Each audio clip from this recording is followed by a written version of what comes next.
much more. For tickets, go to www.nevismangofest.com. And for all things mango, visit Nevis Mango Festival on Facebook and Instagram. See you in Nevis.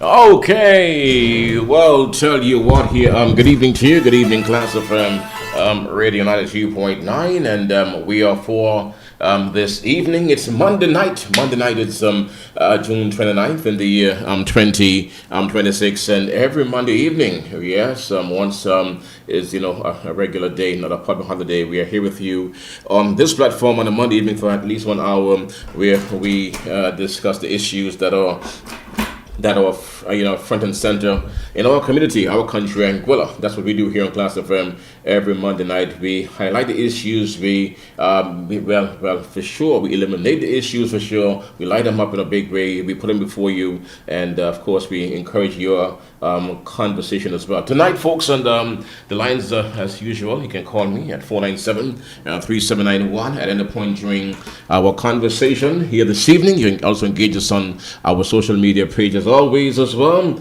And yes, you are encouraged to be a part of this conversation designed to be open, transparent, designed to be robust as well, really, because of course what impacts you really impacts country Anguilla ultimately, really and truly impacts all of us, and we should be concerned about our country Anguilla. And for those of you wondering about Brother Rugby, well, he's safe. Please take note of that. And Brother Rugby, he's on a little sabbatical, a little vacation, so to speak, so he'll be back, though. He's enjoying himself, and I spoke to him just about days ago. He's good. All right, so have no fear about that.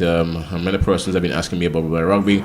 He's been out for the last 2 or 3 months now, right? But a little more time. He'll be out for a bit more, but rest assured, he is having a well-needed break and also enjoying himself in a big way as well. He needs that, and maybe I need that too, to enjoy yourself really after a certain time and just be smiling and waking up with nothing to do, just to relax yourself. He's doing that, okay? So have no fear. He's okay. He's okay for sure, all right?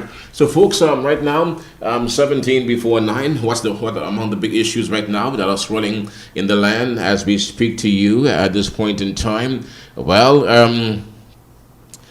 issues of life, really and truly, cost of living. That is on the issue that you are confronting across the region, the Caribbean region. We know that the Anguilla House of Assembly, they are celebrating the 50th anniversary. That is also on the cards at this time as well. The issue of the Anguilla building commercial space in London, that is also a hot topic that is still burning out there among some persons. I listened to a number of persons, even on my way back in here.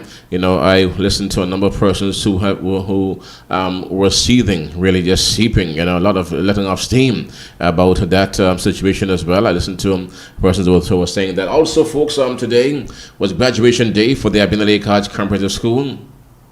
172 youngsters would have graduated from the school system again. Every year this time we put them out of the system, we turn them out really, and the issue of how are they faring and what are they doing and how can we accommodate those youngsters who are leaving, and that's a big topic too. We can touch that a bit today. I want to touch that tonight here on the program as well. How can we ensure that we create an environment where we can hold more of the youngsters who are there. Today the issue of culture came to the fore when we spoke to Mr. Curtis Richardson, Mr. Love, when he released his song today, his brand new song, Anguilla Summer Festival. I like it, he said, and after a while we segued into a little chat about culture and the need to preserve culture and the need to invest more in culture as well. I thought that was a very unique and very interesting and intense little conversation we had as well, and that's happening right now for sure in a big way, right? Other than that, the administration, they're there. In fact, some of you are saying nothing is happening. Others are saying that they're coming along. So, people are saying that. Some are saying the atmosphere there's a lot much more cordial now. Some of you are saying that that we lack progress. We're hearing those from some persons. In fact, one lady met me up yesterday and told me point blank to my face that Anguilla has gone to sleep, and we are responsible for the Anguilla sleeper situation. I was told that by one person, one lady, very, very brave and very upfront. I was in the store, and Yes, and she came up to me, and she would have made those comments to me while I was in the store. So those are folks who are saying that the issue of freedom of expression is also on the table as well. I would have mentioned to you some time ago about the situation where a number of persons who are in Gwilans are before the court for a matter involving Thomas Eddie Kelly, persons who would have written stuff on the page, persons who would have written stuff online and other spaces, persons who would have said many things that apparently they cannot now, cannot now substantiate. The issue of cell phones, and the right to cell phones, use cell phones, and how you use them responsibly. That's also coming up for conversation, not only here in Anguilla, but across the region. There have been so many landmark cases in that regard as well, where persons have been dragged before the court for sharing nude pics of ex-girlfriends when things went wrong. I saw a story in Guyana in particular where a guy shared video of his having some sexual encounter with his ex-lady, where he was fined and in prison, really, in Guyana. So there's a whole lot going on now in that realm as well. Here in Anguilla, there are many persons who before the court really for causing to be published video audios of Thomas Kelly. And when these things are published, you must be able to substantiate that. I spoke to some persons who said to me that they did not create these videos, but they were merely sharing. Either way, and there is a clause in the law that speaks to cause to be published. You cause it to be published based on your sharing. So that was used in Antigua recently as well. Persons who are caused to be published. So maybe this is a good point to enter in from for a discussion this evening. I can really see we have lots to discuss. So it may take me about an hour and a half thereabout here this evening. So let's get down to it right now. Let's get down to our conversation right now, right here on Class FM Radio 92.9. So yes, the topic of smartphones, smart devices, new media landscape that's now very much a part of the society in which we live, not only here in Anguilla but across the world right now, is being brought to the microscope in a very big way.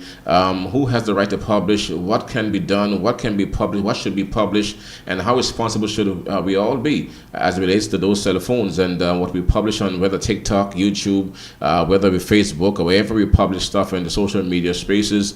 Our duty, our responsibility as phone holders, social media users. That conversation is now coming up in a big way at this point in time as well. We are seeing it right now being brought to the fore again. In recent times, we would have seen, well, not recent times, right now we are seeing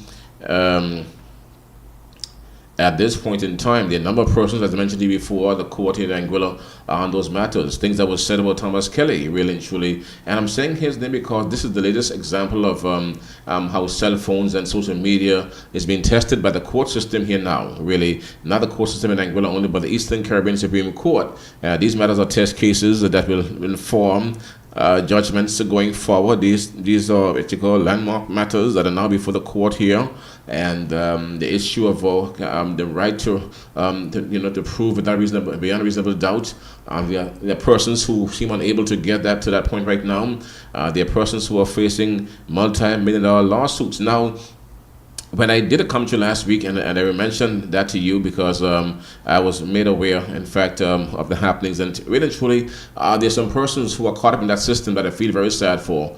Very sad for, honestly. It's not a good thing to be in, to be caught up in situations where you are not the originator of certain content, but yet you're caught up in a web, really. You are spun in a web where you are suffering and being made to pay for what was not really and truly your mission, but you were just sharing. It brings to the question the whole issue of responsibility when it comes to media. Now, in the media landscape that we now have, terrestrial media like this one here, traditional media,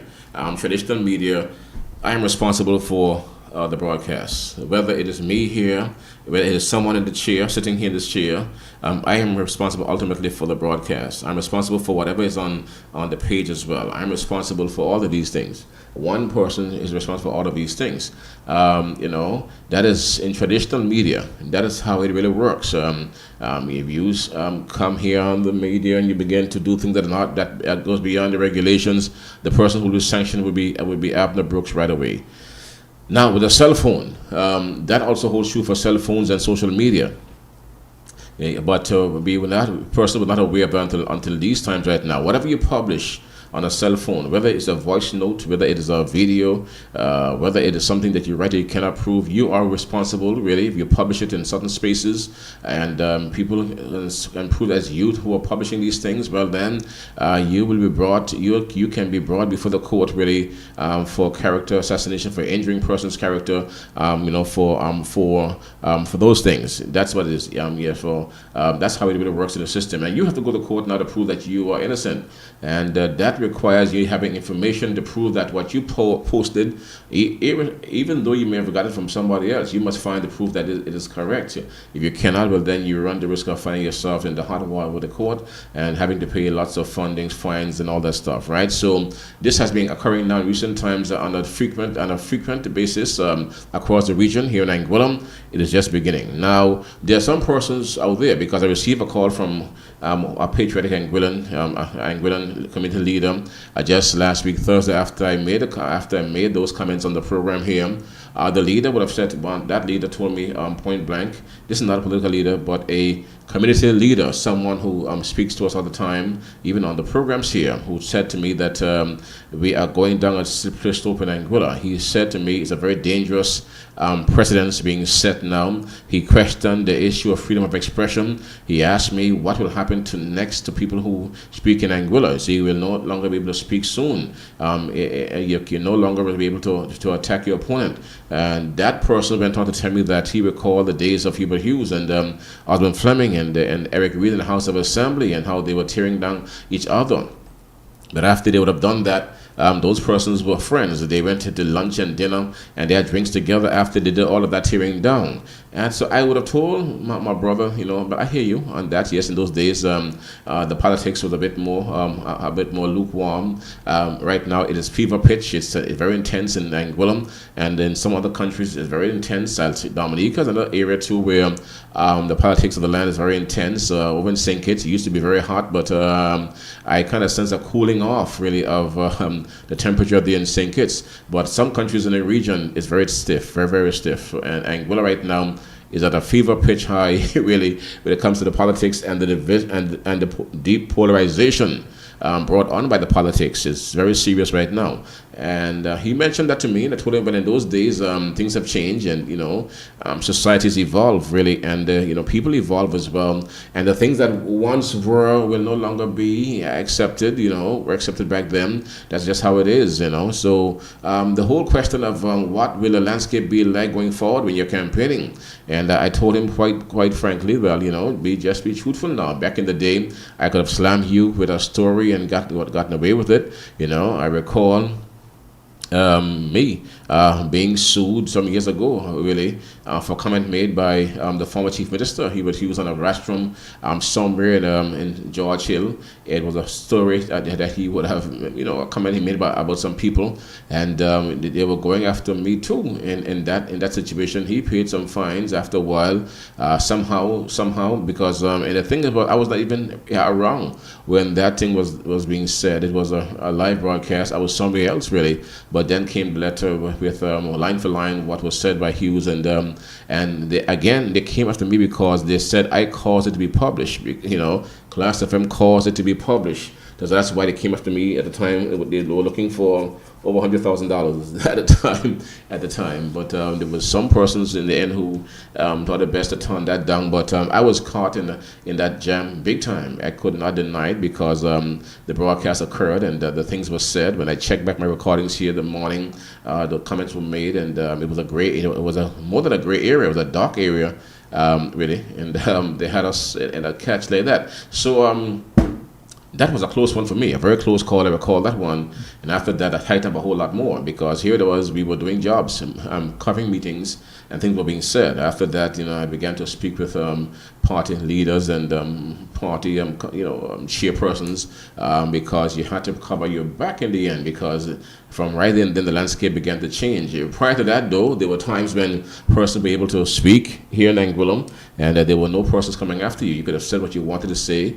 and you could have pulled people down, tear them down, cuss them down, and there were no lawsuits. But at some point in the 90s, that all changed, and there was a string of lawsuits that came down flying. I recall they were being fired across the table. Hubert got some, Don Mitchell got some, other persons got some, Percy got some, a number of other people got some too. They was just flying around the place, and after that, they began to check your speech. And this all began in the 1990s. I recall when it all started, they began to check your speech, really, back in the 1990s for, for slanderous comments. I recall that being the case for persons who were slandering.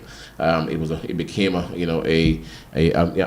hot button, a hot touching area where we were taught to be careful after that with how we use our words. It was there we began to craft words, string it together in a way that will stay clear from litigation. We began to craft it in that way. I maintain that this very day, speak in a way where your words are crafted in a way where you avoid litigation. You need to learn to say things and still don't say it at the same time. That's a craft that we, after a while, we were able to eke out around here, to be able to survive and be able to able to relay information to our people who so desperately need information on all the matters that are unfolding here in our land. So we got to that point, and after that, things began to step up from there. People who were checking, and there was a time too when there were persons, even the church, even the very church. Even the church at some point really wanted to sue me too. At some point, the church wanted to sue me in Rugby. It was, I recall, that happening as well. The church, men of God, churches wanted to sue us too. So there were many times over the years where several attempts were made by so many people really to us to sue me. And there was one too made by former Premier Ellis Webster as well to sue me as well. So there were many attempts over the years to sue. So lawsuits are always there, but it speaks to a new awareness among our people who are not prepared to allow persons or entities to smear their names without being held to account. So I said all that to tell you that we have reached to a point now where persons will check you really for things that you're saying. Again, I grew up in an era back in the 90s earlier when you were free for all. You could have said what you wanted to say, and no one would check you. You're to the point now, once you make a slip now, you can be guaranteed that lawyers will write you a letter asking for redress as quickly as possible. And there are lawyers who are there with their recorders, and their persons too, with recorders hoping to get you on the hook so they can terrorize you and shut you out and shut you down. That's what they do. There are persons who are doing everything to me. There are persons whose job it is in society to be there with recorders, to go to our page, to be looking, scanning and sifting through information, things that you say here, to see where you would have erred, where you would have slipped up, where they can sue you. They're sifting with a fine-tooth comb. That's what they do. So persons with cell phones have that same issue right now where persons are very well aware of persons who are highly active on social media, and they're cooping them the same way too, to get persons to say, for example, that they get it from you or from me, and all that stuff. You have to prove that for sure, and that's what they're doing now too, cooping to see who's sending out, who's sharing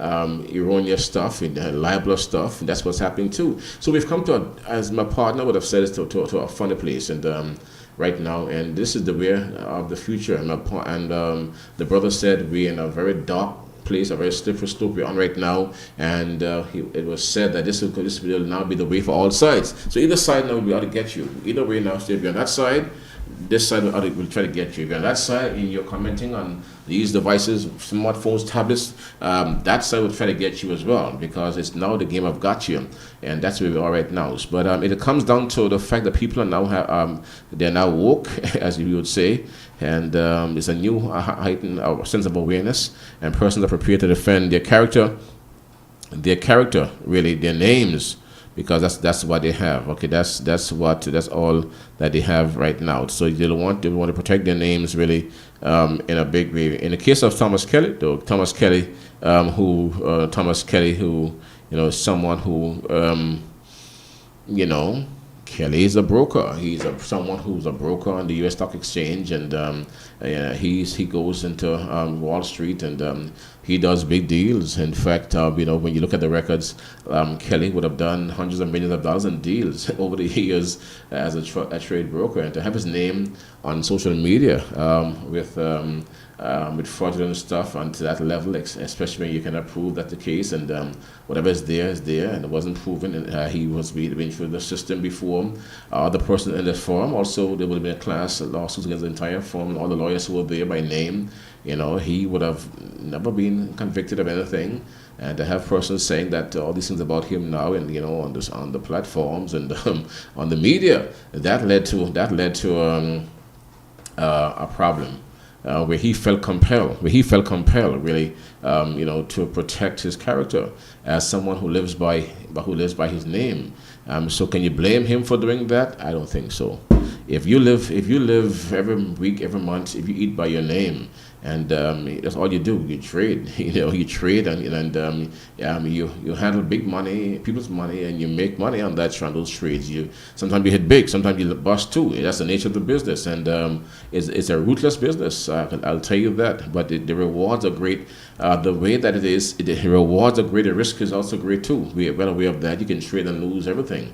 But it's a business that has been there for all the years, and it has made persons. It has made mega millionaires. It has also made some paupers too. I'm aware of that. But if a person's job is as a stockbroker trader, and you go there and you begin to say things that you cannot prove, well, most likely those persons will come after you.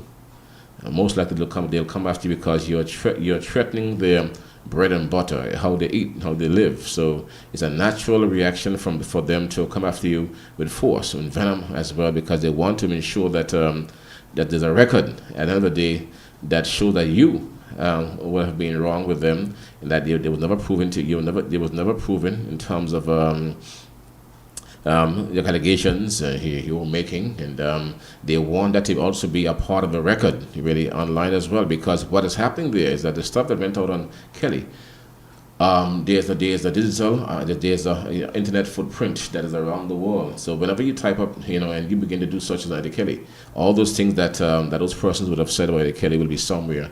So somebody have to pay for that.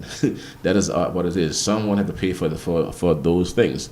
And so he's now going to set a record again now where with the things that he's now fighting in court, when the time comes, we'll have to go around the same way again, back online, because he have to ensure that his reputation remains, intact.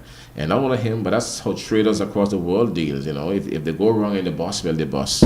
But if they're not busted and they're not in anything really caught up in anything, and you bring them in without the proof, well, then it's what it is. You pay the price for those things. Sad, but real, because sometimes the people who are caught up in these things are ordinary poor people who are just trying, But sometimes we are caught up in the vicious cycle of politics and wanting to support our teams, our various teams, and not knowing that these things can land us in financial hot water, difficult situations where we cannot get out of.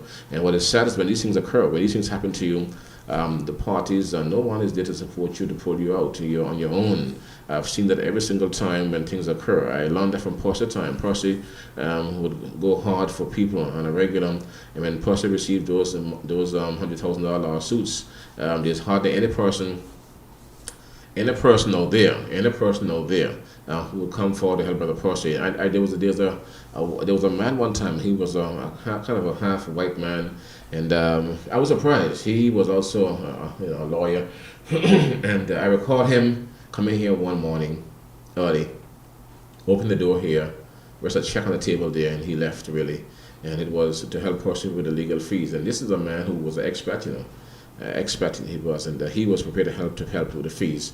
He understood the situation, as he said to me afterwards that we have to, we need watchdogs in society, and when these things occur, we have to be able to help them. In Anguilla's case, though, when you're in trouble, when you're hit, when you take a hit in Anguilla, the hit is yours. You won't find persons coming through to help you, to help pay the fees, to help pay lawyer fees, to help pay the judgment fees, all that. No, it's you alone, and that's the sad thing about Anguilla, and you have to learn from that. So I've been looking at this situation recently here with these persons in Thomas Kelly, and when I look at the happenings, I'm seeing them alone, and it hurt my heart because one lady in particular, a friend of mine, I feel for that girl so bad, so.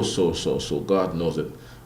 She alone have to go through all of this nonsense, and I'm convinced that it just never started with her at all. I mean, perhaps wanted to support her team, but this whole thing never originated with that particular young lady. But today she's in torment, turmoil, harassment. I try to put myself in that frame of mind too, having to go to court ever so often and back and forth. Man, that will harass me really and truly. I mean, back and forth like that, with a matter, and then when you flash back on it full in your mind, it doesn't make a lot of sense either. And you're on the hook for multiple millions of dollars too because of a character that you would have robbed, and perhaps that person feel that you would have just hit their character, their reputation, and believe that you damaged them, and you have to now find money to help to compensate for that damage. All that stuff is happening in our society. So the issue of cell phones and tablets and social media is now before us, and I'm hoping that we understand where we are right now. So, as my brother would have told me really recently, it was. I spoke to Brother Max recently. Brother Max said we're in a very dark place at this point in time. We're in a very dark place at this point in time. We are going down a very slippery slope. We are going right now. And the fear that he expresses that we may not return from this one. This is the way forward. And I reminded him of the days of Hubert Hughes and Osmond Fleming and Victor Banks and Eric Reed. At some point, it started that way too, and after that, it went from there right down.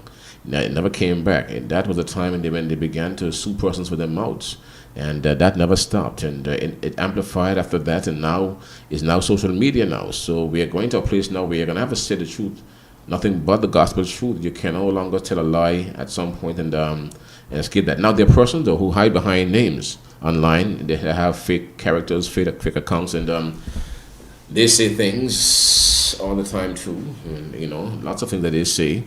They too run the risk because what you now have is in technology, where you might have a false name reading, but we are to the point now where, despite you have a false name, we are beginning to read really, on the back line now who you are as well. There's a footprint to all of these things. There's a footprint that comes up all the time. And whatever you do in the digital space, there's a footprint really that you leave, you see. And those footprints involve numbers and all sorts of things, links, codes, and they tie right back to other people, you see. So no one will escape this new wave that we're now going through. It's a new wave that is here, and it is impacting lots of people. So my advice to you as I move along quickly here is to be careful. No one wants. I don't think that anyone will want to stifle free speech, and I'm a proponent of freedom of expression. I believe that we need to be able to inform our people, speak to our people really and truly, to be truthful as well. That's one of the areas, to be truthful and not to be twisting lots of things. Over the years, lots of persons be able to twist and slant really and truly. Those things can become dangerous now, it seems. It is dangerous to be able to twist and turn. In the media business right now, our job is to ensure that we provide information that is truthful, just information left it there, and let you be the judge really of how you see things playing out here in our society. That's how it should be. All right. So that's that story. So I'm sure you would have seen that, and you would have heard that. And yes, my couple of brothers are concerned about the millions. In fact, in one case, one of Eddie Kelly's cases, it can reach as high, based on the big picture that came up recently, was about $6 million worth of trouble. That's a lot of money for poor people who doesn't have that type of money. And him as who he is, he would have attorneys who are working for like $1,000 an hour, $1,000 an hour.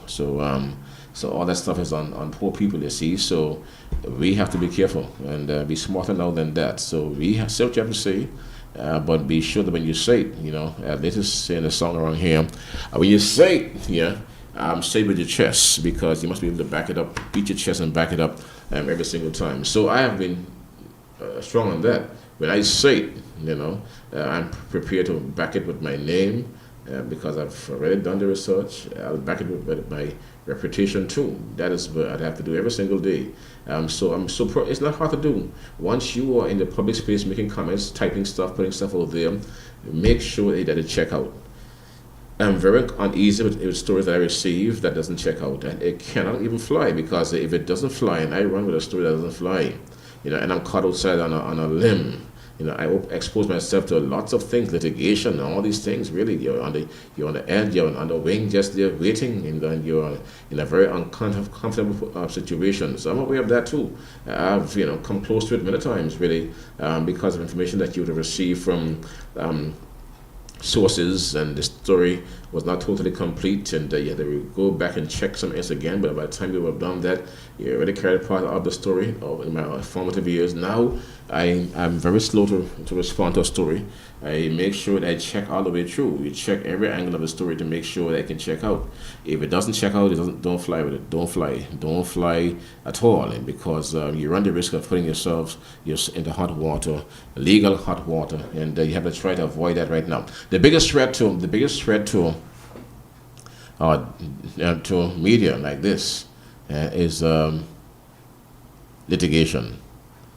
It is the biggest problem that you face. Litigation when it comes to stories, you have to check out. Otherwise, you find yourself in a big spot. So you find that people like myself over the years learn to become bush lawyers, understand what is libel, what is slander, how far to go, where to go, and when you hear certain things happening, be careful. You would have heard me before here on the program with certain guests telling you, hey, stop, don't go there, because I don't know. That's a very gray area. You're going to a gray area. You can't prove that. You have to prove that, and I already know you can't prove that. You're saying it based on the emotions, but you cannot prove it. And most times when you say things and you're before the court, you have to be able to prove what your statements beyond a reasonable doubt.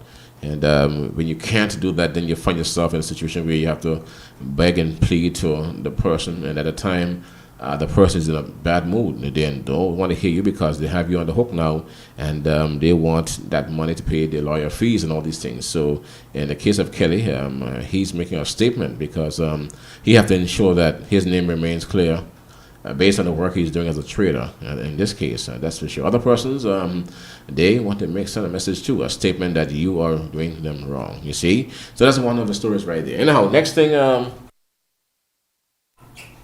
as we move along here now this evening, youngsters who are coming to the school system, today is a day, graduation day for youngsters from the Abner Lakers Comprehensive School, graduation day, and today we learned that 172 persons graduated. There's a lot of youngsters who are coming out of school at this point in time, and at this point in time as well. Now, every year we turn them out by the hundreds. The big question is, where are they going? Are they being absorbed by the workforce, or they're going off to school? And I believe most of them go off to school. And that is a common thing now. They come out of school and they work for a year or so, get some real life experience, and then they turn out and they head out to North America, or they head out to England or somewhere in Europe for school. The problem with that, though, that we all face right now is that when they go out to these places, they're not coming back. They are staying overseas. I'll tell you the truth about that. They are not coming back to the land. They are staying away from the homeland. You guess the reason why? In Anguilla, in terms of opportunities for them, the things they want to do, the ease of life in terms of how at your fingertips, what you have access to all the world, niceties, they're all there at your disposal. Ease of ordering stuff, doing what you need to do, and getting along. Even though the American dream is a tough one, because I've seen it myself, and I'm not sure that I'm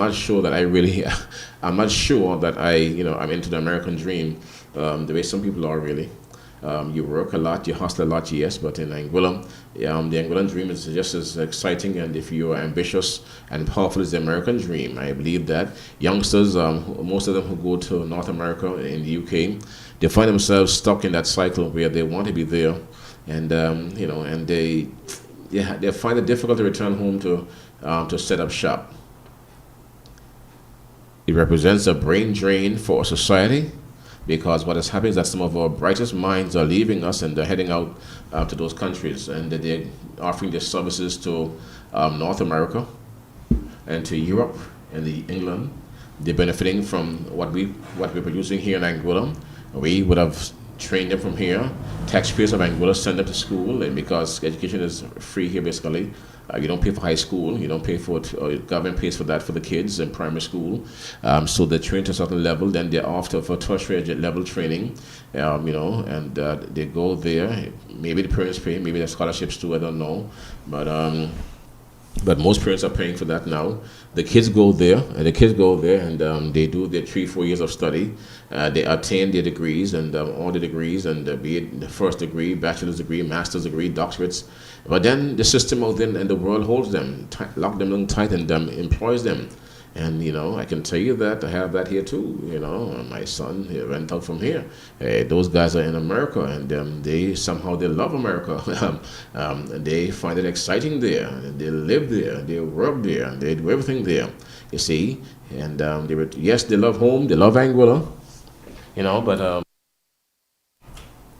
based on the speed of life across there, how things really play out. Most of the youngsters prefer to be over there in North America. That's what you see. So, and these youngsters will not live in school. They'll be here for a bit, but after a while they'll be gone too, and they too will be caught up in the system. So what can we do? The big question is, what can we do to ensure that our youngsters, our young men who and women who are going off to school, what can we do to incentivize them to return home? Because we must have some incentives, all right? So at some point, you can join my conversation. I'm telling you, I'm here to talk to you, and somehow I recognize that you based on the numbers, based on the feedback I receive, you love to hear me on the issues. I know that, but I want to hear you too on the issues as well, okay? So these guys go there, and youngsters, and they go to school, they attain they receive the education, they're well equipped. Master's degrees, PhDs, etc. But then the first world countries grab them and hold them and use them to be, on the front line for them. You see, in a big way. So all of that education that governments across these islands here are putting into them, Anguilla's case, lots of money, schooling, it goes to the U.S. government. It goes to the British government and other firms across North America, private sector firms too, who benefit in a tremendous way, a profound way from all of that stuff that you put in these youngsters. You see, and therein lies the problem. So what can we do to ensure that we protect our investment? Because these youngsters that are leaving school now, graduating, they are our investments. The nation invested significantly in these youngsters. They are finishing high school. They have their subjects. They are preparing for tertiary level education to get the degrees, to choose their life paths. But at the same time, they would have gotten to this point because of you and I. They are our resources, the nation's resources that are supposed to be used to advance the nation as well, but it's being used now to help other countries, to help North America, to help England, to help other people. When they go to work there, their labor benefits those countries. So what can we do as a people to ensure that we can incentivize them, attract them to return home, to entice them? What can we dangle in front of them to bring them back home? The jobs that they need, the type of jobs that are there, I don't know, but because in the hotel sector right now, in the top management of the hotels, those big jobs are being occupied by other people, expats, and we don't control that. We have had understudy programs in Anguilla for years. We understudied those persons who come into work here, but yet at the end of the day, hardly any Anguillans are in those top positions. You see, in the public sector, they can only hire so much and no more.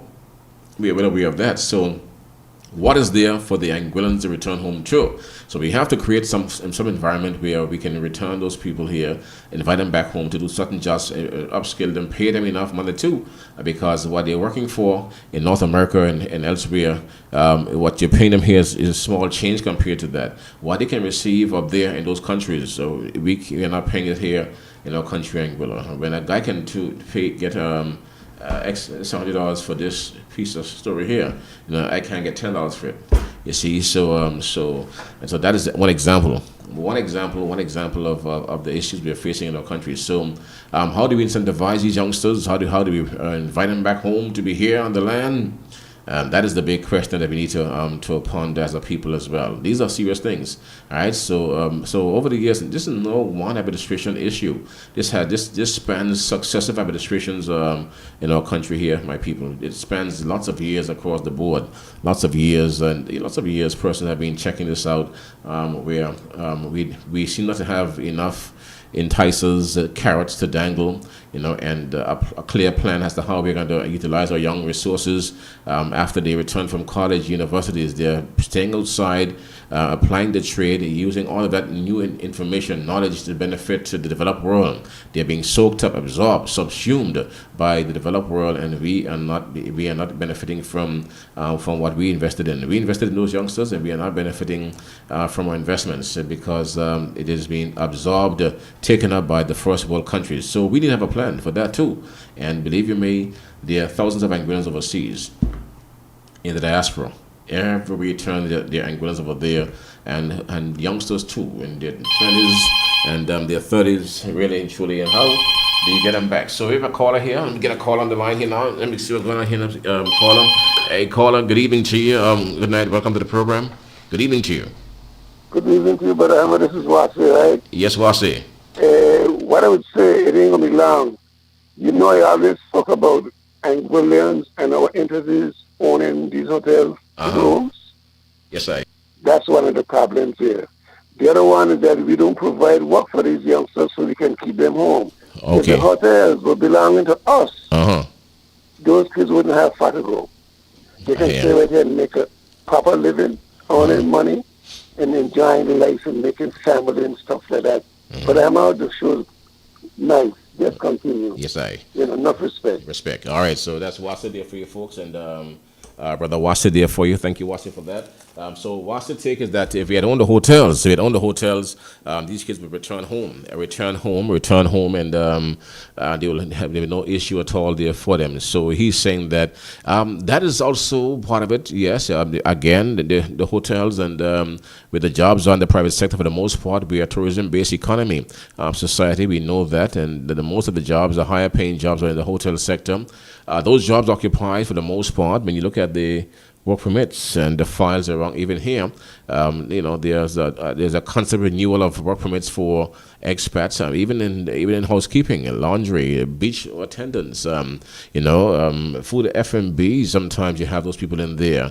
The locals are not really actually, the preference for those 5-star properties. They want to have their own people in there, their chefs and all that stuff. They want to be in Anguilla, yes, but at the same time, and they want to utilize the labor of Anguillans, but on a lower level. When it comes to the big jobs, when it comes to the books, and who's going to really run the books, fiddle the books, and go through the books and all this stuff, those top white-collar jobs are, for the most part, occupied by other people, expats, and so therein also lies a problem.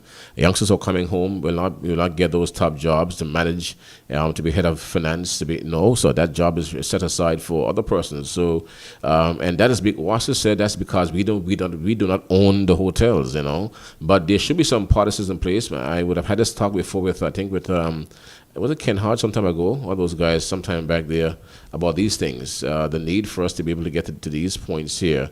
And I was told by somebody, that we as a people, you cannot put a man outside altogether, his place. He have the right to put some people in place. You might have a desire to have locals here and there, but the man invests millions of dollars. I was told that by somebody, and he must have some his people who he wants to look over his money in place. You can't stop him, you see. So maybe Wasi is right. Maybe if we had owned more of what's happening in Anguilla, we could have incentivized the youngsters to return home for some more of the jobs. That's the problem. But right now, for sure, North America is benefiting from that, and also I'm well aware too that England is a major beneficiary of that too. We have them every return there, and it's sad because when you go there, I have people in my circles, youngsters who I know as babies, and they are. I have someone who's like a goddaughter of mine who's a heart surgeon in North America, a child went to school here, went to the preschool here, and went through the system here, primary schools here, and a surgeon, a vascular surgeon, you see, that does that type of thing. And these are Anguillan kids who were trained by Anguilla. Primary school, preschool, primary school, secondary school, or went to school here, went out from here with their family, and years ago, and this is a vascular surgeon, you see. So, and you have so many of those persons out there who are working in the system right now, and but they're not working here, they're working elsewhere. There was a guy one time too, when we were youngsters growing up in the Valley area, Aubrey Gum's grandson, he used to be around here with his father. I think Aubrey grandson, Tony, his name is Tony's son. Yes, and I think he was made by one of those French women over in France somewhere. But he returned home some time ago here for a vacation. He's an Anguilla. He too is a medical surgeon, and he was able to help for a while here for a few times. But he's also out of here. You have so many others who are doing big things out there. Big names out there who are dentists, orthodontics, specialists, bone doctors, heart specialists, spine doctors, you name it, they're out there, everywhere. Consultants, you name it. Scientists, we have them by the loads out there. I'm telling you right now that the NASA Armistice program, the Moon Lander program that they're running right now, you have these 2 Anguillans on the Moon Lander program, 2 Anguillans from right here north side on the Moon Lander program. You have Anguillans from the West End who with SpaceX, the Hodges. So we have scientists, we have lots of people, resources out there in the world who are holding on top jobs, top positions out there because the world provides them the opportunity. Anguilla does not. They love Anguilla. They'll come home here, maybe build a house here too, have fun in Anguilla. But Anguilla does not provide them, with that, with those opportunities where they can develop to their full potential. And I find that once you leave Anguilla, for some reason, once you leave Anguilla, somehow you soar, somehow you begin to, to rev your engine, and you can achieve your full potential. And somehow in Anguilla, you're here and you're stunted. Every morning I look at my school friend Mario Brooks, Kitty Brooks' grandson, who I guess he was born in St. Thomas over the years, but spent many years in Anguilla. He had Valley Primary. He went to high school here too at some point, and left and went back to St. Thomas. And Mario is a commissioner of police, and we were speaking up to earlier today on WhatsApp about certain things. And I told him that if he had stayed in Anguilla as a man, he would not have achieved those heights either. He could not have become the chief of police, commissioner of police for St. Thomas, St. John's, and St. Croix. Never would have happened for him. So somehow Anguilla somehow keeps his people, I don't know if it's down, but he doesn't achieve the same levels of success, it seems, like those who are outside of Anguilla. So there's an issue with that too, where once you're outside of Anguilla, you can soar, you go high sky. In Anguilla, there's a level of suppression somehow, maybe the system, lack of opportunities, lack of all of these things, the resources to push you along. But in the first world, I've seen so many Anguillans who would have achieved, their full potential. People like Dr. Paul Webster, Irad's brother, people like Dr. Ellis Webster, and then the list goes on. The list goes on. Those guys would have achieved their full potential. These are world-class people, world-class citizens you have, and they were born here in Anguilla, but they're world-class people, and they could not have achieved those things that they would have achieved had they stayed here in the homeland Anguilla. It was impossible. These guys are people with well-to-do Anguillians, you see, and they couldn't have achieved those things in Anguilla. All right, so that is the problem you're facing as well. So how do we ensure that Anguillans who return home are comfortable, can eke out a decent standard of living, can grow in Anguilla, can develop in here and provide the services for the benefit of the people of Anguilla? That's one of the areas that we have to check on as a people going forward, how to get to that. I'm sure that, as you move along, you're getting younger administrations now, younger thinkers too. Some youngsters are getting involved now. So my hope is that down the street, down the road from here, younger politicians will find a way to be able to attract younger people home to be doctors, chiropractors, brain surgeons, vascular surgeons, and the orthodontics and those things. At some point, once we get it right, those folks will be able to return home to perform in Anguilla. Another thing that I would have heard from some of the guys who were overseas and those who were in the medical field is that Anguilla is so small, and based on the specialty areas, they wouldn't be able to work here, live and work here, because you need a certain number of cases to work on per year to be in compliance with your training and licenses and all that stuff. So, for example, if you're a vascular surgeon, you would need a couple of cases a year to work on to be able to keep your license up to date. In Anguilla, you might get 1 or 2 cases a year. That's not enough to keep you in practice, you see. And the same too goes to people like Dr. Ellis Webster and those people who are into ENT, nose and throat specialists. They have to work every time because keeps them sharp. And Paul Webster, and the list goes on. And also the son of Neil Rogers, Kyle Rogers. Those guys are specialist people who does restore bones in the face, reconstructive surgeries in the face when accidents occur, broken bones and all that stuff. That's what they do. And to come home to live and work here, it would not be wise for them, even though they're born here, went to the pipe here, live in Shoal Base. In the case of Kyle, had sugar cakes like all the kids, and all that stuff, and they're riding bicycles. Now a medical professional, and a big one too. That's how it is. They cannot survive and live here because the volume of work that's required is not in Anguilla. The numbers are so small. So that's one of our drawbacks we're facing as well as a people. But we can do lots of things, really. To my mind, if we were to set things up, we can be a hub for medical services for the other Caribbean countries, because we have the people over there who are world class, whether it be medical, whether it be engineering, whether it be, you name it. We have all sorts of disciplines across the world that are out there on a professional level doing their thing, benefiting other countries and other peoples across the world as well. Okay, so the question is that on this day, when we today graduated 172 young Anguillans. Some of those persons will become leaders somewhere else in the world. Some will become doctors, some will become technicians, some will become accountants, some will become plumbers, some will be here in Anguilla too, just here. But you're going to have a lot of those persons who will become great people. And some of those who achieve greatness will not be here. They will be elsewhere in the world, living and working and making families. You see, having their families elsewhere. So that's how it is. And I look even at our class of 1990 here. Some folks are here, but lots of people are out of here. And some people who left here, I have not seen them since we left school. They are primary school. They were gone forever. I saw 1 or 2 for Carnival 50. I was surprised to see them too. Some of them look okay, some look very old too.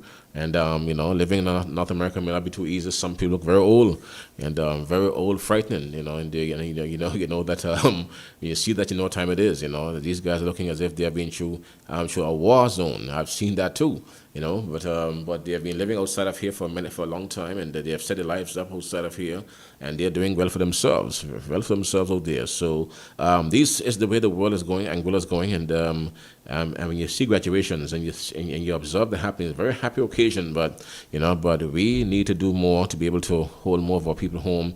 We need numbers, because numbers, every time someone fly out of here and there's no return date in mind, the numbers keep on dwindling down. We need population size to make Anguilla more viable as a business, as an economy, but we are unable to keep our locals in here because they're going to North America and they're going to to England, Europe, and elsewhere around the world. That's what they're doing. Okay, so folks, and right now we're now 27 now before 10. That is our time here this evening. So think about that, folks. So graduations are happy, very happy time. But when I think about where we are going in terms of our people, really, and that they're leaving country Anguilla without a return date in mind, it boggles your mind, and it makes you think about what we can do to help to retain some of the best brains in our country Anguilla. All right. So other than that, folks, let's see what is to tell you about right now. As we move along here this evening, Class FM Radio, 92.9, the Anguilla commercial space over there in London. That is another big topic as well for conversation. And I'm hearing the pros and cons in that matter, and it's a very healthy debate. I will admit that to you.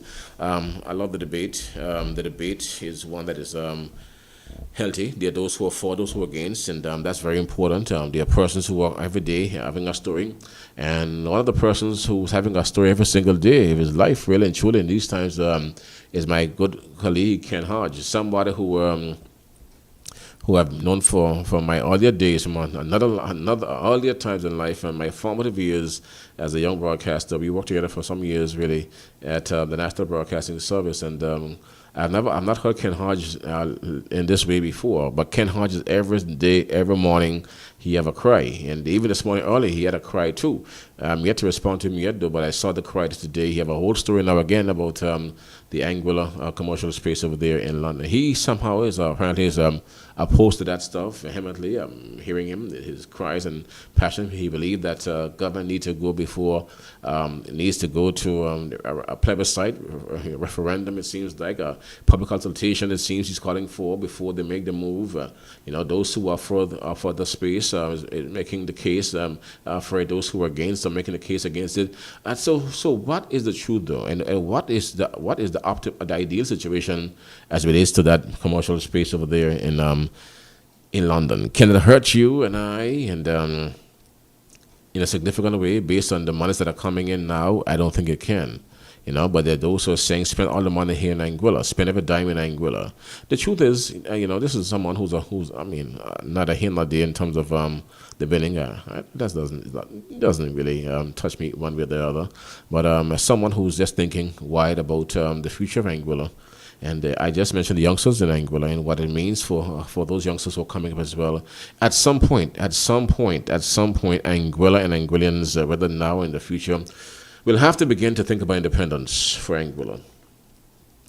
It has been on their assignment cards for many, many years. The father of the nation, James Brown Webster, would have gone to the great lengths to prepare us for that. In fact, there was a referendum already. That was done already. When people voted for that, and that should be even used now to move Anguilla into independence. That was signed. That was done back in '67. People voted to break away.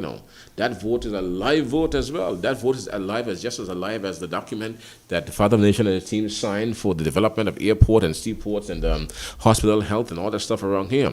Those documents really should have been kept alive by the people of Anguilla, politicians and others. The British government should be made to honor those commitments, those statements by our people back then. Those are living documents that are there. People of Anguilla voted in favor of independence over the years. They would have done that already, and it passed with flying colors. So to go back now to have another poll now after all those years, I don't think that's fair. We already carried a vote. The vote carried, and there was no persons around here to hold the British accountable, to tell them, look, we had a vote, we had a constitution, we had our own money, we had all these things unprinted, we had a flag too. The Anguillans voted for this already. But sadly, though, no one made a case, as we did not make a case for health and for roads as we were promised. They signed off on these things. The father of the nation back then, he would have backed down from his original position of independence after being promised roads, road networks, health facilities, and, Deepwater Harbor, airport development, all that stuff. He signed off. He, Walter Hodge, and Jeremiah Gums and others, they all signed off on these documents because they were there was a solid commitment by the British that, if you back down from this here, you will do all these things here for your people. And after 50-something plus years, almost 60 years now, you're in the same situation, and those promises were never really kept the way they should have been kept. You are no closer to independence than you were back then, even though your people in those days voted for that. There was a vote, a plebiscite, a referendum that took place here in Anguilla where people voted for independence. And I believe that stronger leadership back in the day should have been able to ensure that vote carried, And then so what we did, we allowed the vote to fall asleep, and the same way we allowed the British to duck their responsibilities too, because they would have signed off on these things to ensure that we receive all of these amenities, and it never happened for us. So we have a weak approach in terms of keeping people accountable, and that's our problem we're facing as well. A weak approach. We don't keep you accountable. What we are good at doing in Anguilla is cussing each other. We can cuss a lot. Every day we blast each other. But when it comes to making sure that the people who are around us, persons who are like England, Britain, and the other bad actors around us, we seem unable to keep them in check. For whatever reason, I don't know. But That is required. That type of strength is required, and it's not what it used to be. Back in the day, you had persons who had that type of strength, and the father of the nation, he had it for sure. And what they did to him in the end, I was telling it to somebody the other day, when they found that he was one of the hard-nosed Anguillans in the end of the day, and they could not bore him. He was a hard-nosed, hard-hand man. They decided to walk around him and began to hone and to shape other Anguillians to take over leadership in Anguilla, and his own people too. They use him as have his own people, close associates, people in his circles to undermine him as well. So he went down crashing after that because they couldn't control him, they couldn't bend him, so they undermined him, and they took him out that way. So they refused to deal with him after he was gone. They had their way because then there were other persons who were acting really and a little softer than Mr. Webster. But the father of the nation was a hard-nosed, hard-hand man who knew what he wanted. He signed for those things, he wanted those things, but in the end, he was played out, you see. So we saw that happen to him. All right, so but I'm saying to you that those promises made by the British, those represents commitments, and those are living, breathing documents that I believe is still alive today after all these years. And that would require strong leadership to hold the British accountable for their responsibilities, because they would have made those promises to a team of people: Jeremiah Gums, Wallace Ray, Ronald Webster, Walter Hodge, and the list goes on. They would have been right here observing the signing of these documents. People were living Anguillans, people who were living, breathing Anguillans were there. Living, breathing Anguillans were at the time there when these things were happening, you see. And the persons who voted back then were living too. For Anguilla to go independence, and we didn't get a push because they promised us all these things, and we backed down, and Mr. Webster backed down from those things. He opted instead for direct rule from Britain, and boom, here we are today. So here we are today. So he too was fooled by the British, despite all of his hard-nosed, hard-nosed political activity in Anguilla. In the end, they calmed him down too. Through diplomacy, you see that. So the British have a way of working it out. They're a very small place, but Britain, but they have diplomacy, and they always get the most time they get their way. Unless you're a hard-nosed man, a very hard-nosed person, they always get their way with the things that they want done. In the end, they would have won the battle. Today, they are in charge, and we are here. But for the most part, they still control things. Almost 60 years on, the power is in their hands still, which is very sad indeed. Very, very sad. So, but going forward, at some point, those who are coming up, youngsters who are coming up, those youngsters who are coming through the system, at some point, they'll be leaders in the future who will return, to those positions. The Anguillans will return to those, positions. That is for sure. And we'll be checking them out from top down. Okay, so folks, right about now, we're just about 17 now before the 10 o'clock hour. Other topics that we can touch on as well here this evening also, folks, and another issue that is still out there, and even today I had some persons who call about that, and the issue of the Anguilla public service. That is also a topic that is also swirling. Civil servants are still not happy how things are progressing for them in terms of a salary review exercise that is underway here in our country, Anguilla. It's a lot that is going on in that regard as well. Persons believe that we are creating class structure. Those at the top are benefiting a whole lot. Those at the bottom are not getting a whole lot either. The issue to talk of class structure is surfacing again among even civil servants. And my concern, though, for the public service in Anguilla is that at some point, it's already a very touchy situation with the public servants, where they're working somehow as if you're begging some of them to, you're going for service to the offices, and you have to beg them. Sometimes they work as if they are helping you out, even though you're paying for service. Sometimes not all are bad, but there are some who are just there going through the motions. But this really and truly, this public sector exercise that is now underway in Anguilla is bound to douse cold water on the morale of those civil servants even more. And so my fear is that those who were going slow before will go even slower now. That's my fear. So I'm not seeing, I'm not seeing excitement among the lower order. There are some in the middle, in the midway, who are happier. I'm hearing from those who are happy. Some who said that they're better off now under this new arrangement that was out here, and some can't wait to get their salaries. I'm aware of that as well. But the majority of the lower end civil servants and the mid ones too are not too happy with their place. They think that they deserve more. Now, in a case like that, though, every time there's a public sector reform in the country, there's always a person who feel that they are not being treated fairly. It is a very funny situation. There are persons who feel as if they are not being treated fairly. And how do you achieve, a level of parity, a level of balance between all of those people who are there? Can you ever achieve balance in that regard? Can you get people on the same page to make everybody happy? I don't think you can either. What you can do, though, is you can ensure that the middle class in Anguilla, the middle class in the Anguilla Public Service, that they receive a bit more. The top is already high. The top is high there. Somehow there's a need to bump up the mid to lower end of the civil service and to give the top something too. But at the same time, the lower end and the mid need to come up some more. It's like a mixer board. You have the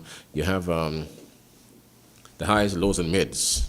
So you have to bring up the high, lows, and mids on the board. You have to turn up these. Okay, so the lower ends are already big. The low ends are heavy. So not much low end. You have to bring up the highs and the mids a bit more to match your low ends. All right. So the very same thing that you do in music needs to happen in within the public sector.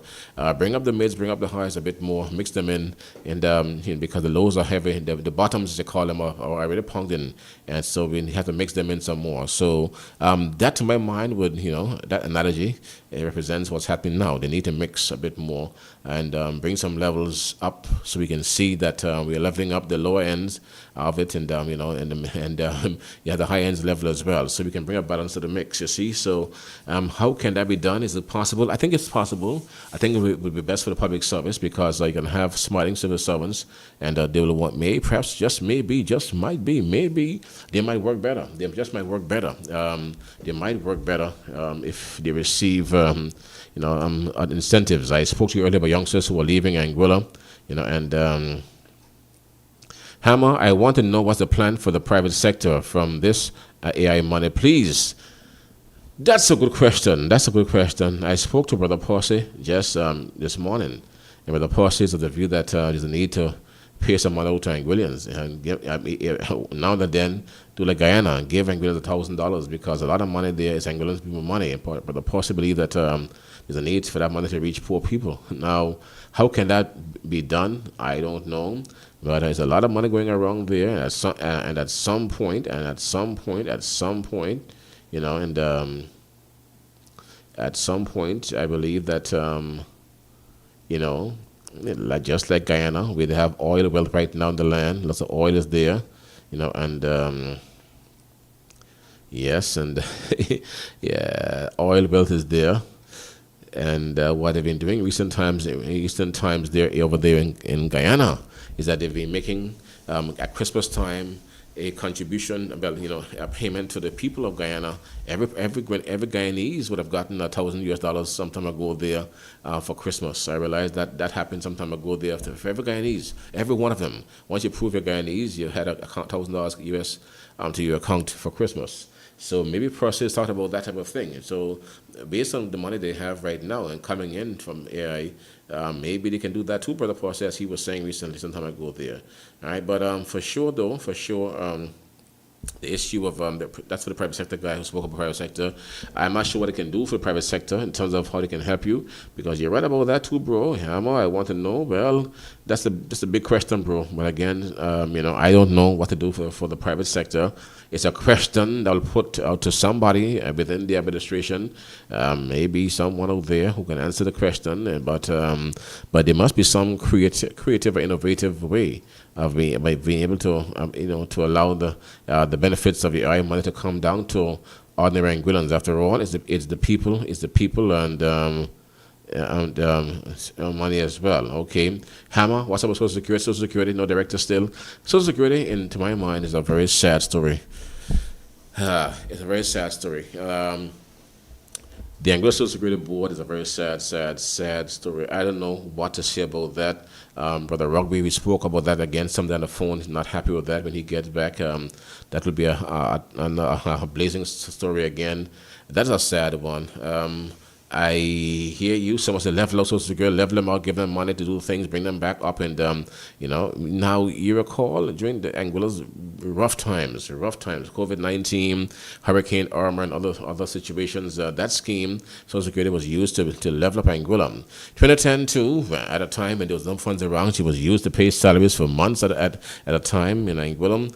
That Social Security system would have benefited Anguillans in a big way. Today, it is just there, no director appointed still, and lots of people would have retired out of the system, and no replacements for them. They're just there, and I don't know. It's a very strange thing. Rugby made noise, people making noise every day, and I spoke to Madam Leader about that some time ago. She said to me that they're working on things, and there was an issue I heard with the governor one time too. Somebody pinched that to me as well.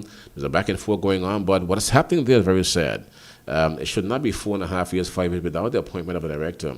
That speaks to that says volumes. It says volumes. If you don't have a person at the helm of organization that's important in Social Security, it tells you something about how where our minds are at as well, because it is the only safety net that we've had for years, and it requires safe hands. It requires a deliberate plan, a sound plan to move it forward, really and truly, and that has been absent for the last almost 5 years now. So that is a indictment. That is a sad development for us as a people, and we should not be happy with that at all. We should be very ashamed, and this goes beyond this goes beyond just one administration. This crosses administrations right now in a big way, and there's a need for the Anguilla Social Security Board to be placed on the front burner, really, going forward as well. So whatever's happening behind the scenes need to come to a rapid conclusion. And there's a need for us to be able to appoint a director with a plan, really, get a plan, forward planning going forward for the Social Security. And bear in mind, we cannot be ungrateful. That scheme, that board helped Anguilla for years, and we have to ensure that board is well resourced and well managed to the benefit of all people. It is a safety net for the private sector for sure. There's no other safety net for those persons. Public servants have little thing here and there, but for the private sector, persons who are out here in the private sector, and for most of the people of Anguilla who are in the private sector, it represents the only safety net that you will have, you see. So all the more reason to ensure it's protected and adequately resourced, really, and preserved, really, for the future of Anguillans, you see. So that's a nice way of putting it, but the Rugby will have it to say in a different way, but in a tougher way than that. But there are many persons who are now talking about that, really, and also staff morale. Also, staff morale is very important. Staff morale is very important too. Staff morale is very important. I know that, for example, there are some persons, who work in this system. And if you are working in a system like that and you are seeing not much going on in terms of new hirings and directors not being appointed and all that stuff, it will also impact your morale. Okay, so all right, so good, all right, so all right, okay, got you, bro. Okay, good, all right, so good, all right, so it will impact morale. It will impact morale in a big way of those workers too. Just as you have those in the public sector who are not happy with increases, who will be impacted morale-wise, there are persons within that system there who would feel not too happy, as if they're being left out. In fact, when they call here, and some of them do call and speak to us, and they are concerned about the system, Social Security, what's happening there. Nothing is happening. They don't know anything, and they feel left out. They feel left out too of all the happenings as well. So that in itself impacts morale in a big way, and we need to keep morale in Anguilla boosted, because when it's boosted, you get better production from your workers. You see, and we need to ensure that the public sector workers are properly compensated and that they're happy all the time. Well, they can be happy all the time, but at least once you're being paid, you'll feel better about yourself, you'll feel better about your job too, and you'll produce more work. You'll produce more, you'll feel better, and you'll produce more as you move along, right? So right now, folks, I'm just about 6 now before the 10 o'clock hour. At 10 when I ended tonight, and I'm seeing that you're into these commentaries. I realize that, and somehow you love to hear me on the issues, right? I can recognize that from a while back now. But the issues are straightforward. They're very straightforward, and you apply common sense approaches to the issues, reasoning, mixed with a couple of other things, and you come to logical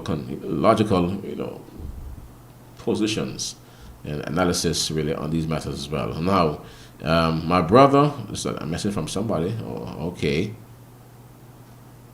okay, this is Kelly, Eddie Kelly. He was sending me a message earlier. I didn't see that. Just want to go send my brother. Eddie Kelly. Now, I listened to your commentary, a well-needed commentary. However, the rules of libel and slander doesn't just come about in the last 24 months. They have always been there. The problem we have made it in commonplace to slander people's name and think that would be there'll be no repercussions to the problem in Anguilla.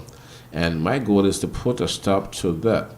I have no problem with freedom of speech, but it has to be also free from libel and slander. Eddie Kelly. Okay, I see you. Well, I said that here to you earlier as well. There's nothing wrong with freedom of expression, but your right to freedom of speech, cannot really and truly damage me. Without proof. You can't damage my character, reputation, because you have a right to speak up like that. You must have proof that what you're doing, and that is where you are right now. You gotta have proof that that what you're saying about me is true. Okay, so that's what Kelly is saying as well. And I said that to you earlier as well. So nothing is wrong with. In fact, I encourage freedom of expression.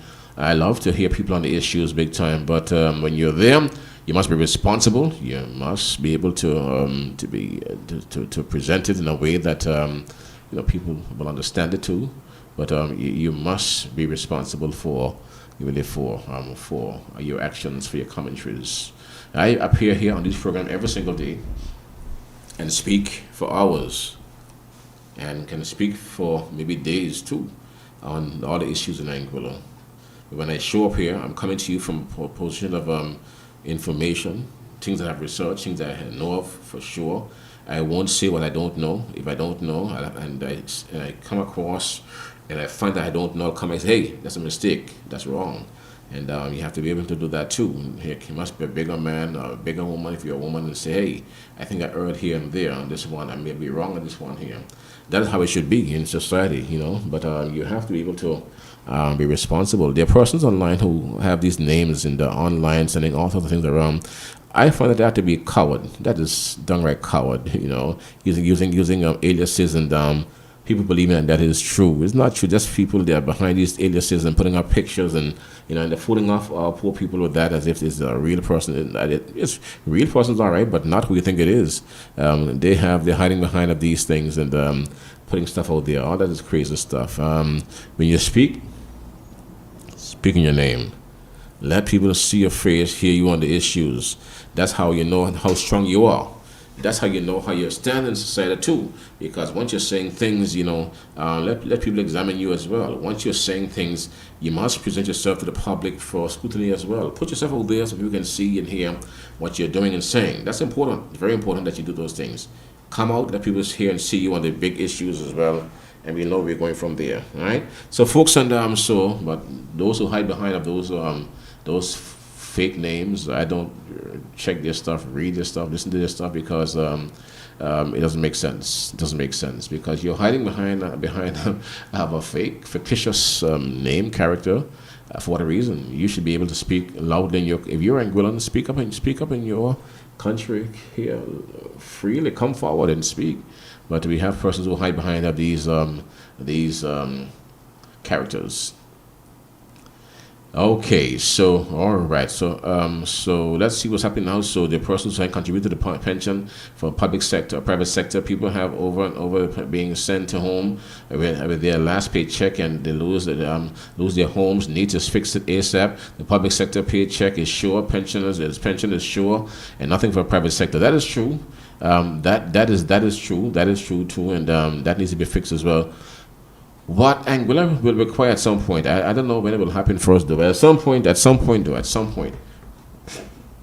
will come at some point. You're gonna have an Anguilla leader, leaders in Anguilla, who will get to that all that stuff at some point fully. And I don't know when. It might be soon. It might be 5 years from now. Might be 10 years. Might be not. Might be before the summer is over. God knows. But there are persons. There will be leaders in Angola who will be keen to fix those issues that you're referring to.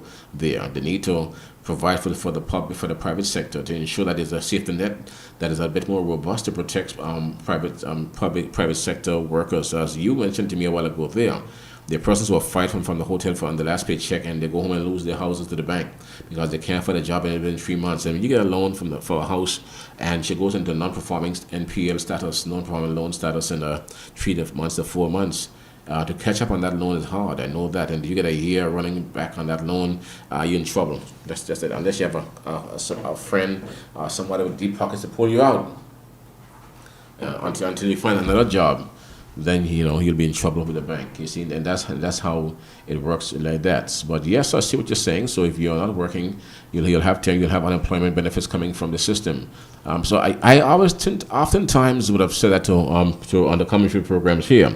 I don't believe Angolans are averse to against paying, a little bit more for Social Security. For protection, if they know for sure that they'll be covered in, when it comes to disasters and unemployment and medical, I don't think Angolans mind paying a little more. They'll pay that for protection. They'll pay more to protect them, for health. They'll pay more for these things. You'll feel better paying that and have peace of mind than to be uncertain when things go wrong with you that you're not covered.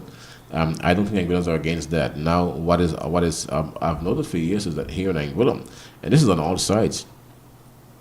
In the House of Assembly, everybody's covered. You have persons who are there covered, opposition side, government side. From back in the 90s early, they were covered. They have the benefits, they have gratuities, and you have pensions in place, and once you do 2 terms, etc. So those people have been covered for a lot of years, lots of years.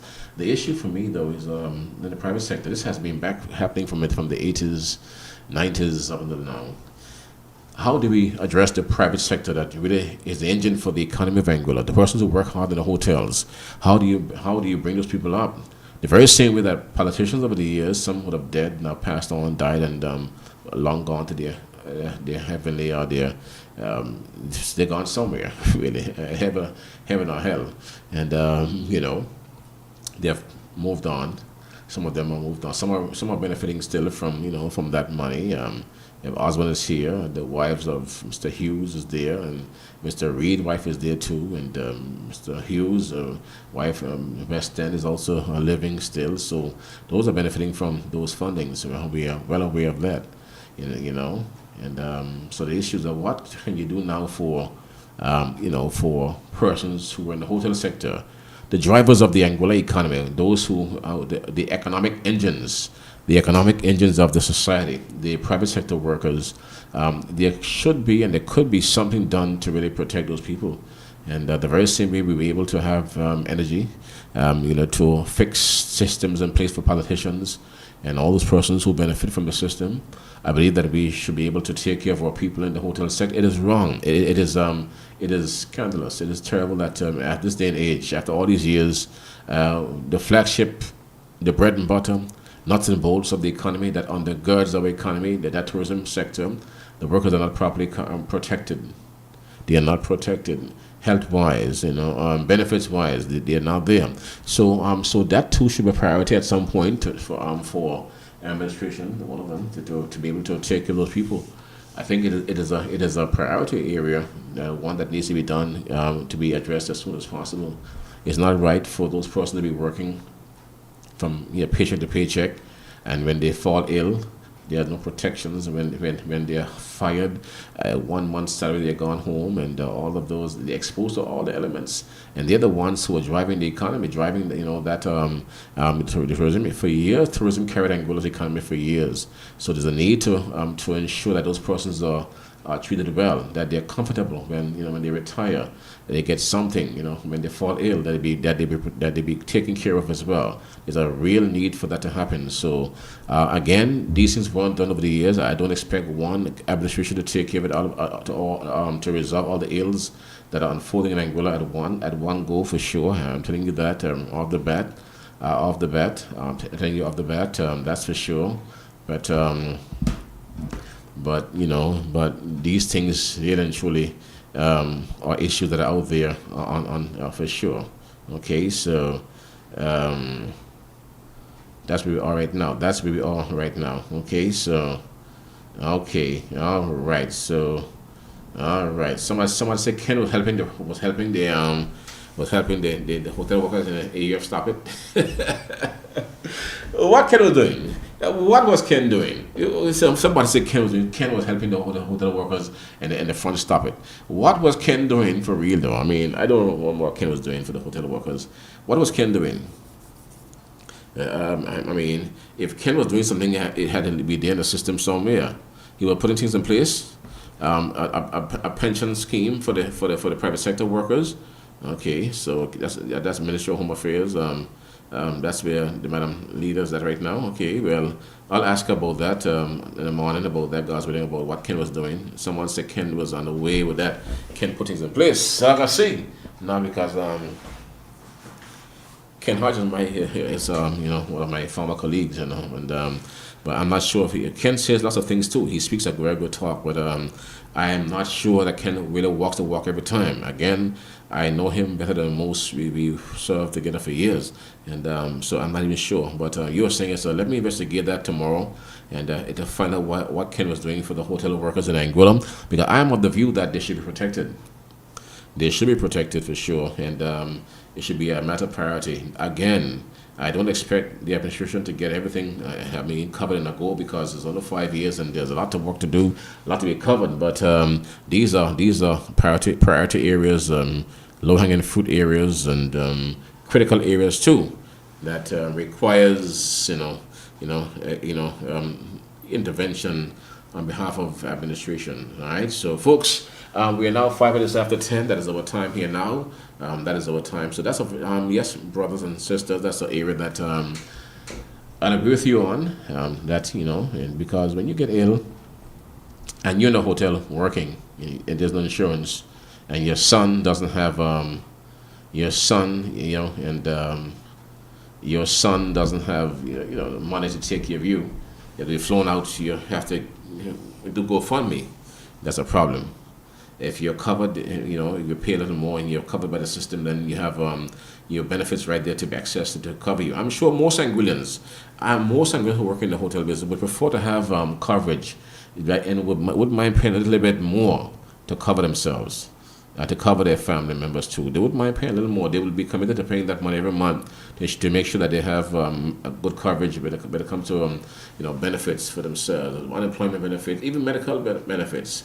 They would love to have coverage, and they will pay more for that. So maybe there's a need to look at the system again with a view to revamping, reworking, to accommodate all these people because again, that hotel sector is one that needs to be covered in a big way. So someone said Ken was working on something. So let me look at Ken's stuff tomorrow morning.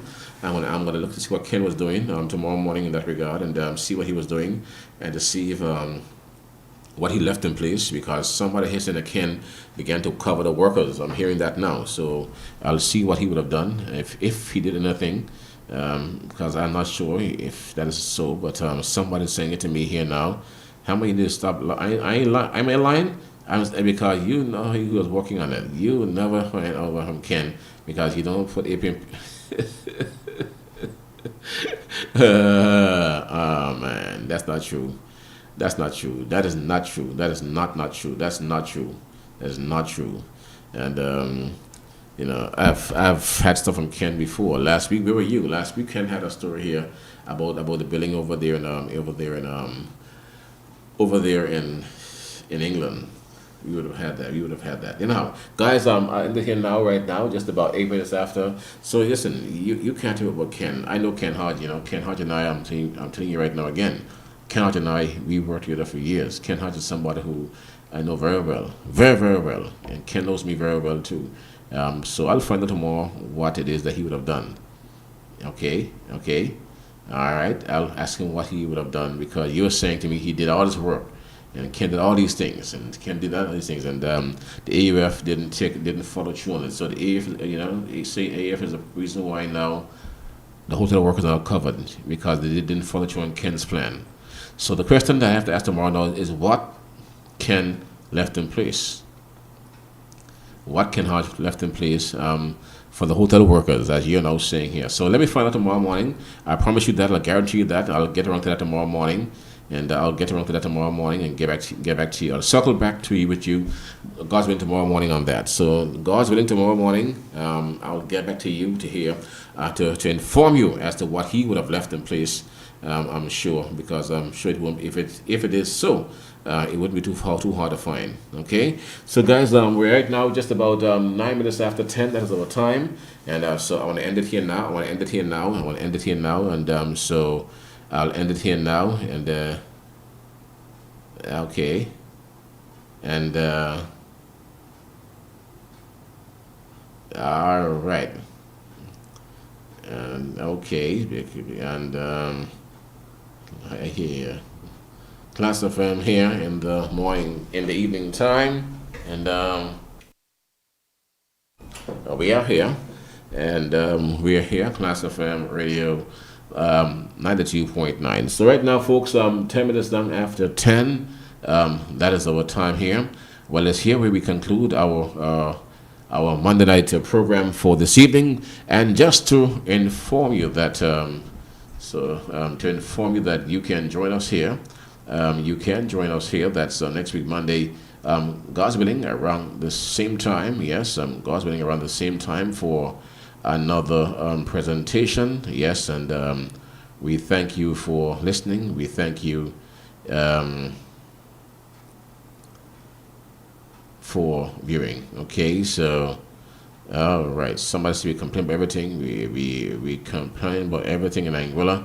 Okay, all right, so guys, thank you again for okay.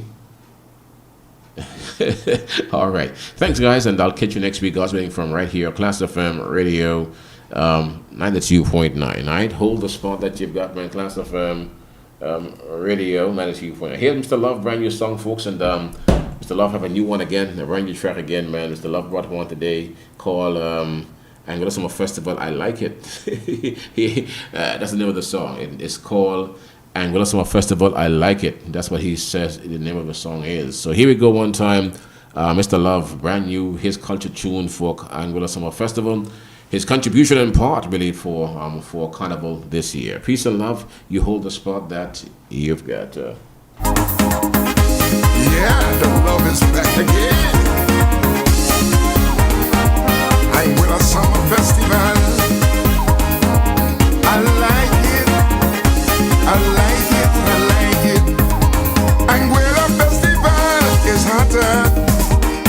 Nothing on the planet is sweeter. Anguilla Festival is hotter. Nothing on the planet is sweeter. I like it.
sea water. See me on me charter, following the boat race, up and down all over the place. Eyes wide shut, calypso show, Miss Sanguilla pageant, beauty galore. Eyes wide shut, calypso show, Miss Sanguilla pageant, beauty galore. I like it, oh I like it, I like it just like this. I like it, oh I like it, I like it just like this.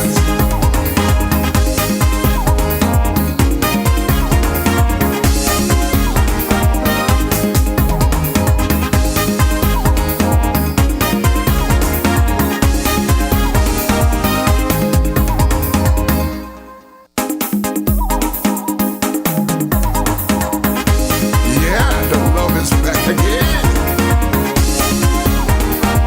I'm with a summer festival. I like it, I like it, I like it. Anguilla festival is hotter. Nothing on the planet is sweeter. Anguilla festival is hotter. Nothing on the planet is sweeter. I like it, oh I like it, I like it just like this. I like it, oh I like it, I like it just like this. Party all day, party all night. Anguilla is super, it's dynamite. I'm strictly built for fun, to party August Monday and for Boca Run. I'm strictly built for fun, to party August Monday and for Boca Run. I like it, oh I like it, I like it just like this. I like it, oh I like it, I like it just like this. Linda, Mas, Anguilla, Harry, colors yellow, beauty. See me in the sea water, see me on me charter, following the boat race, up and down all over the place. Eyes wide shut, calypso show, Miss Anguilla pageant, beauty galore. Eyes wide shut, calypso show, Miss Anguilla pageant, beauty galore. I like it, oh I like it, I like it just like this.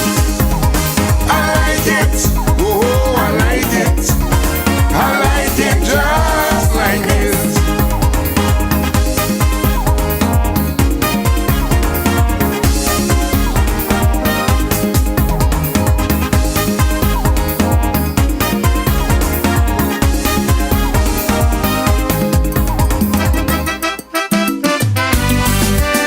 Ay, ay, ay, ay, yo.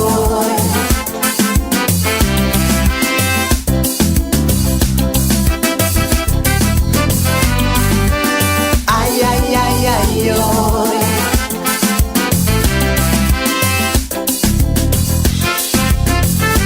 Uy. Ah. Things real rough in the country. Many are suffering badly. The poor man, he feeling the squeeze. Hope disappearing quickly. People crying out for mercy, begging the Almighty for some ease. The struggle for survival approaching a scandal. It's not been this bad recently. All this pontification, all this talk and no action, tells us how our leaders think about we.